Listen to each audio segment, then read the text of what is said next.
The CFL draft among us and upon us, we talked to Adam Konar, a former Langley Ram, a current BC Lion, went through the CFL draft in 2015. Adam, how are you holding up?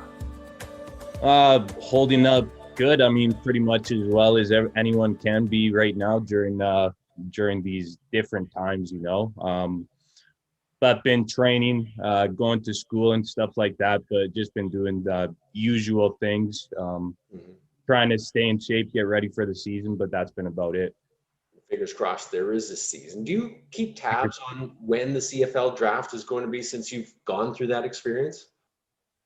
Yeah, I do. I mean, I don't always know the exact date of the draft, but I always know when it's draft season. I'm always I'm always checking up online on like CFL.com and 3Down Nation, just keeping up on draft profiles of players and stuff because when I was going through it, I thought that was a cool thing that they would do is post like draft profiles of different players and stuff, right? That a lot of people wouldn't necessarily know about before.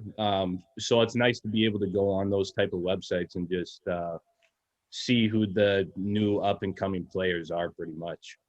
Now, if you remember, you were drafted 25th overall by Edmonton. Do you remember, and how much do you remember about the lead up or the week of or even the day of the actual draft?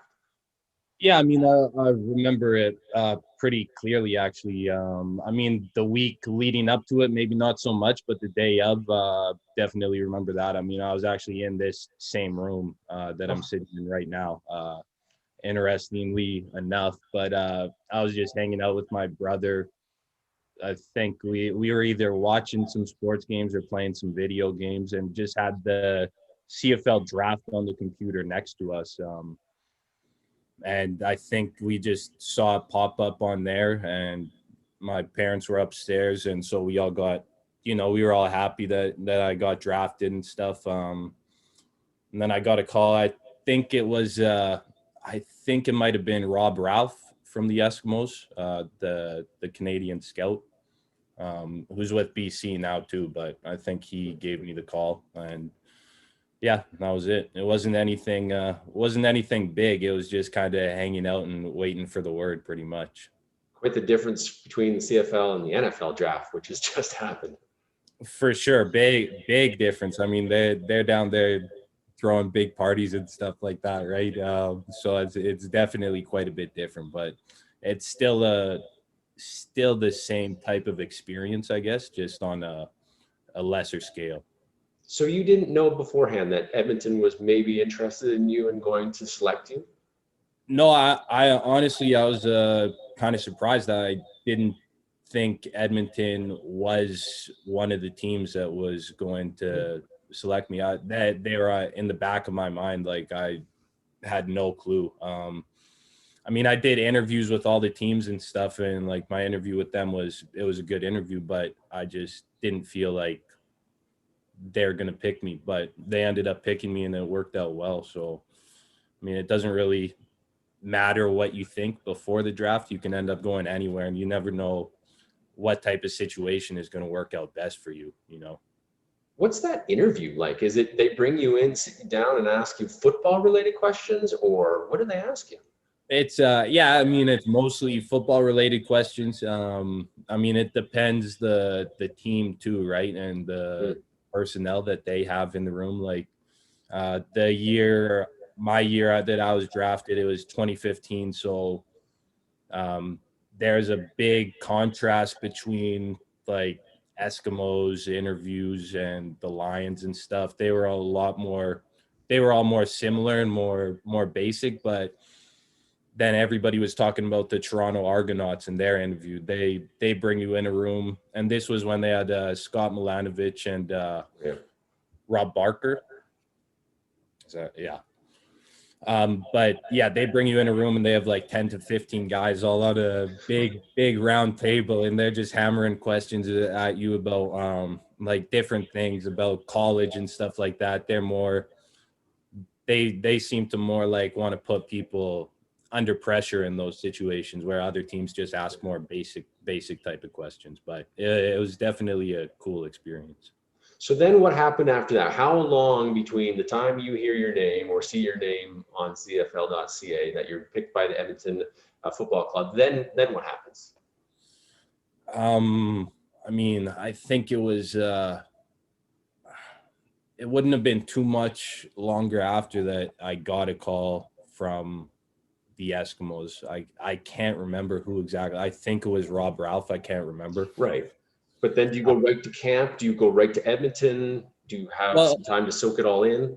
yeah, you have a little bit of time to soak it all in. I mean, not too much, right? I mean, Right. especially I forget exact. I feel like our draft was late April, Mm. something like that, and then you don't have that much time after the draft until training camp is about to start, right? You have 2 or 3 weeks. So it's a quick process, right? You get drafted, you have a little time to think about it, but then you just get back to training and getting ready for camp, and then next thing you know, you're in camp in the CFL camp. So it's a quick process, but it's exciting. You remember your first pro game? I do, yeah. I mean,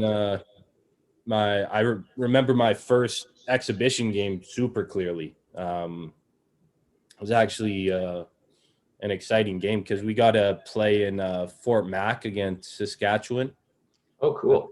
with Edmonton, because I think it was the Women's World Cup for soccer was taking place at Commonwealth Stadium in Edmonton. Mm.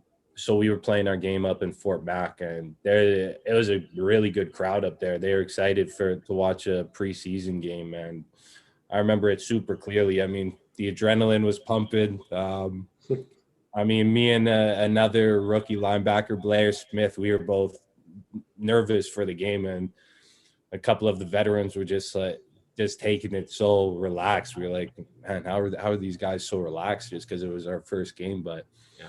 I mean, you learn as you go that there's a lot of games to be played, so you can't get yourself too amped up just for one game. Obviously, unless it's the Grey Cup or something Sure. like that. Shoe might be on the other foot now. Now that you're a BC Lion, you've been in the league for 5 or 6 years, and now these new fresh-faced rookies are going to come in after they're drafted. They're going to look to you for advice. For sure, yeah.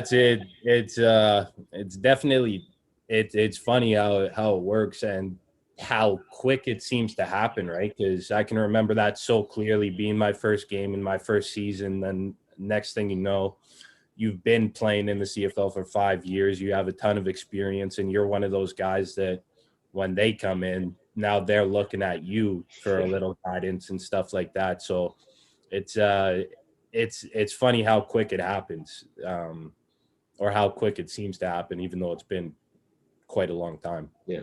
Now you're with the Lions, and hopefully, fingers crossed, getting ready for the 2021 season. How much do you know about getting back on the field and getting into training camp? Yeah, I mean, the last thing we've heard from the CFL was that we're going to be starting August 5th, regular season. And as far as I think it might vary from province to province on how each team is going to approach training camp and stuff like that. But as far as the Lions, we'd be doing our training camp up in Kamloops, again, just so everybody's in the same spot. And everybody would have to do their quarantining and stuff like that. So it's going to be a lot different, to see how that works and how they're going to approach training camp after guys have to kind of, you know, sit around for a week or two, in isolation, not really doing anything. So it's going to be a lot different this year, but I hope, fingers crossed, that we're able to start right on time, like they want to. Yeah. What's a couple more weeks? We've gone through this for a year and a half.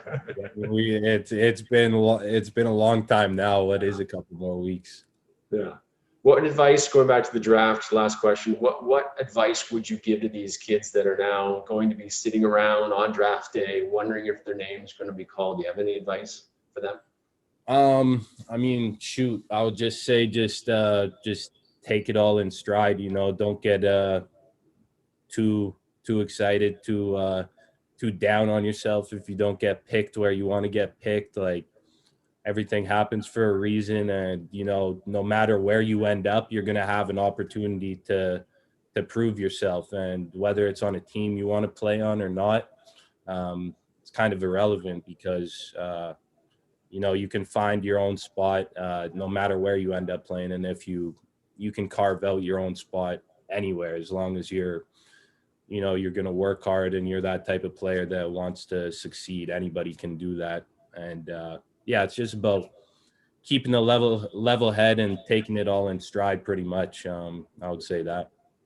Good advice, Adam. Thanks for doing this, and good luck this upcoming season. Hopefully, we'll see you on the floor or in the field as a Lion come the summer. Yeah, for sure. Yeah, thanks for having me, Ryan.